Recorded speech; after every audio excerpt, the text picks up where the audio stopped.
जय हिंद। चलिए आज हम लोग मैथ में जानेंगे क्लास 10th का परिमेय संख्या, परिमेय और अपरिमेय, यानी अपरिमेय संख्या किस प्रकार से सिद्ध किया जाता है, इनको सीखने का प्रयास करेंगे। सबसे पहले आप अपरिमेय संख्या को सिद्ध करने से पहले ये जान लें परिमेय संख्या किसको कहते हैं और अपरिमेय संख्या किसको कहते हैं। जानिए, परिमेय कहते हैं जिनको p/q के रूप में लिखेंगे और अपरिमेय जिनको p/q के रूप में नहीं लिख सकते हैं। तो दोस्तों एक बात और ये आप कंसेप्ट क्लियर कर लीजिए कि अपरिमेय अभाज्य संख्या का रूट होता है। अभाज्य संख्या किसको कहेंगे? तो स्वयं और एक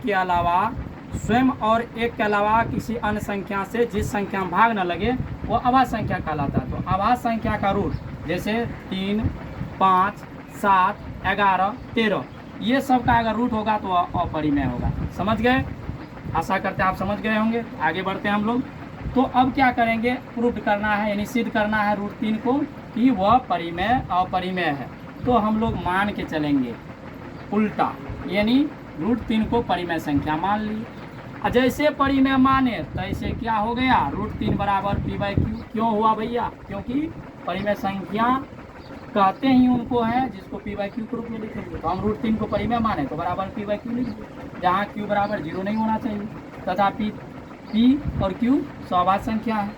अब क्या करेंगे? सॉल्व करने के लिए एक तरीका अपनाते हैं, दोनों और वर्ग कर देते हैं। दोनों और वर्ग कर दिए, रूट 3 का वर्ग किए और p/q का वर्ग किए। तो यहाँ पे रूट 3 का जैसे वर्ग करेंगे तो रूट हट जाएगा और केवल 3 आ जाएगा। यहाँ p² / q², यहाँ नहीं है कुछ तो हम 1 दे दिए और क्रॉस मल्टीप्लाइकेशन कर दिए तो p² हो गया और 3 गुना q² हो गया तो q² हुआ, 3q² हुआ। अब इसको समीकरण इक्वेशन 1 मान लिए। अब एक चीज हम आपको बताने जा रहे हैं कंटेंट, जिससे आप इनको आसान से समझ सकते हैं। यहाँ जो नीचे हम लिखे हैं, यानी 15 का गुणनखंड 3 और 5 होता है, तो 5 से भी 15 कटेगा और 3 से भी कटेगा।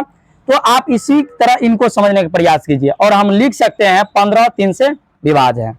ठीक है, तो 15 5 से भी विभाज्य होगा। उसी प्रकार से यहाँ 3 गुना q लिख सकते हैं तो उसके रूप में है। तो अब हम लिख सकते हैं यहाँ पे कि p² 3 से यहाँ लिखेंगे, यहाँ मतलब समीकरण 1 में क्या? समीकरण 1 में चूंकि p² 3 से विभाज्य है इसलिए p भी क्या होगा? 3 से विभाज्य होगा। ठीक है, कंसेप्ट क्लियर है। अब आगे हम लोग बढ़ेंगे। माना कि p बराबर 3 के रख लिए, यानी सवाल को सॉल्व करने के लिए यह सब कार्य करना पड़ता है।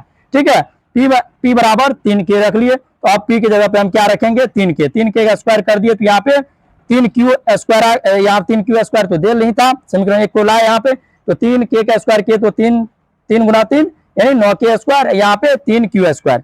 तो अब क्या हो गया? 3q² बराबर, हम इसको इधर या उधर लिख सकते, कोई दिक्कत नहीं है। 3q² बराबर 9k², q² बराबर 9k² बटा 3 कर दिए तो काटे, कितना आया?